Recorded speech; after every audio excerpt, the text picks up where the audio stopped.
Oi, pessoal, boa noite, tudo bem? Eu sou a professora Érica. Estaremos hoje, em 10 minutos, né, trabalhando um sobrevoo sobre o modelo orçamentário brasileiro, né, e espero poder contribuir com vocês nessa etapa e nessa visualização. Então, nesse contexto, para que a gente possa entender como funciona todo o ciclo de gestão pública, né, e quais são as etapas necessárias para que sejam atendidas, para que a população receba seus produtos e serviços, a gente tem que entender o seguinte, que a sociedade, por natureza, ela tem necessidades crescentes infinitas e ilimitadas. Ela quer saúde, quer educação, quer segurança pública, tudo da melhor qualidade, da melhor forma e, né, sempre crescendo esse nível de qualidade de maior atendimento. Só que, se a gente pensar que o Estado é semelhante à constituição de uma família, mãe, pai, filho, e que existem várias demandas dentro da família e que nem sempre todas as demandas dentro da família elas podem ser atendidas. Por quê? Porque não tem financeiro suficiente para essa finalidade. Então, é necessário que a mãe e o pai às vezes trabalhem para que eles possam juntos obter receitas para poder fazer o pagamento das suas despesas e para que eles possam organizar isso, eles fazem um planejamento familiar. Pensando nisso, a gente pode trazer isso para a realidade do Estado. O Estado, com todas as demandas que ele tem, para atender todas as necessidades da sociedade, ele precisa organizar tudo isso com prioridade. Então, para elencar essas prioridades, ele constitui uma agenda de políticas públicas. A partir dessa agenda de políticas públicas, depois da priorização desses problemas públicos, é feito, né, toda uma etapa de aprovação do ciclo orçamentário. Então, para que uma ação específica que vai ser realizada pelo Estado seja executada, ela tenha gastos, receitas direcionadas para isso, é necessário que essa política pública conste dentro da parte do ciclo orçamentário. Em uma dessas etapas, ou em alguns casos, vai ter que estar evidenciado desde o PPA, na LDO, na LUA.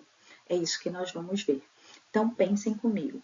A atividade financeira do Estado, ela se organiza, para ela se organizar, ela tem 4 pilares, que é, primeiro, obter receitas, e essa obtenção de receitas vai acontecer de forma arrecadatória, de tributos, contribuições, ou o Estado sendo como um Estado comercial pela exploração de alguma atividade específica, mas o Estado ele precisa ter receitas para poder fazer o atendimento das demandas da população.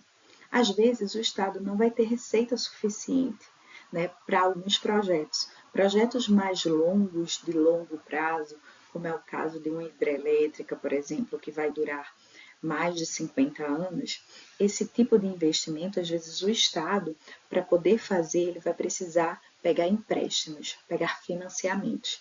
Então, isso é o item 2 da atividade financeira do Estado.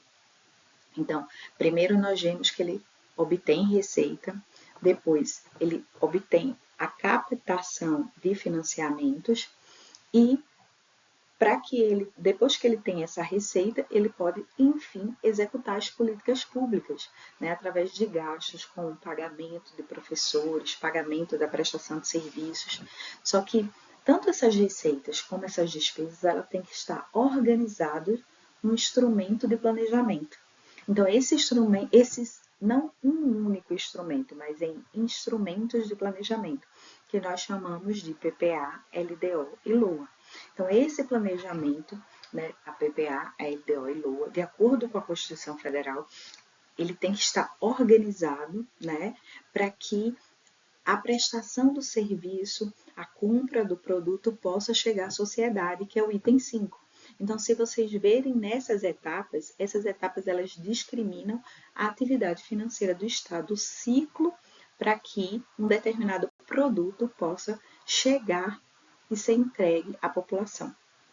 Então, nesse caso, as normas que subsidiam essa parte de legislação, né, do ciclo do modelo orçamentário brasileiro, ela passa por legislação que existe dentro da Constituição Federal, que é a legislação macro, que tem um detalhamento lá no artigo 165, falando sobre o PPA, LDO e LOA.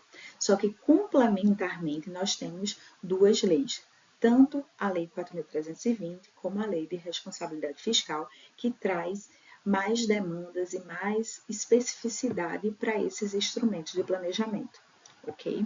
Então, esses instrumentos de planejamento, como nós falamos, é o seguinte, imagine, o PPA, ele é um planejamento de médio prazo. Antigamente ele era tido como de longo prazo, mas, né, nos últimos 5 a 10 anos ele passou a ser um instrumento de médio prazo, porque só são 4 anos.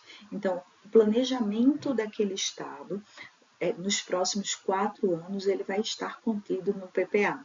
Então, a política pública ela é transformada em um programa, esse programa é inserido dentro desse PPA. E o PPA ele tem vigência de 4 anos. Depois, nós temos a Lei de Diretrizes Orçamentárias. A Lei de Diretrizes Orçamentárias, a LDO, que é a Lei do Meio, que a gente chama, ela estabelece, olhando para o PPA, ela estabelece quais são as metas e prioridades que nós vamos fazer naquele ano, né? Então, assim, pensando que todos esses instrumentos de planejamento, normalmente, eles são pensados um ano antes de entrar no período de vigência. Tudo isso nós vamos aprofundar etapa a etapa nas próximas aulas. Então, se vocês tiverem dúvidas, vocês mandam para mim no chat, pode discriminar sem problema nenhum, estou à disposição. Nesse momento, a gente está dando um sobrevoo sobre esses 3 instrumentos, mas nós vamos aprofundar um a um, ok? Então, depois da LDO, nós vamos ter o quê? A Lei Orçamentária Anual, que também, né, o próprio nome já diz, é uma lei anual. Essa lei, né, ela é aprovada um ano antes do prazo da sua execução. Então, por exemplo, nós estamos em 2026. A lei de 2027 será aprovada esse ano. Tem prazos para envio para o Congresso faz as discussões, tem um momento de votação, tem um prazo de devolução para o Executivo. Né? Nós vamos ver que todas essas leis são elaboradas pelo Poder Executivo. Então, são vários detalhamentos que nós vamos ver ao longo das aulas.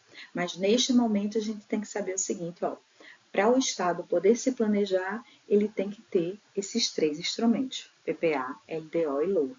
PPA, 4 anos, visão macro, LDO, a lei do meio, é vigência de 1 ano, e a LOA também vigência de 1 ano, olhando para o que a LDO mandou ela fazer naquele ano, certo?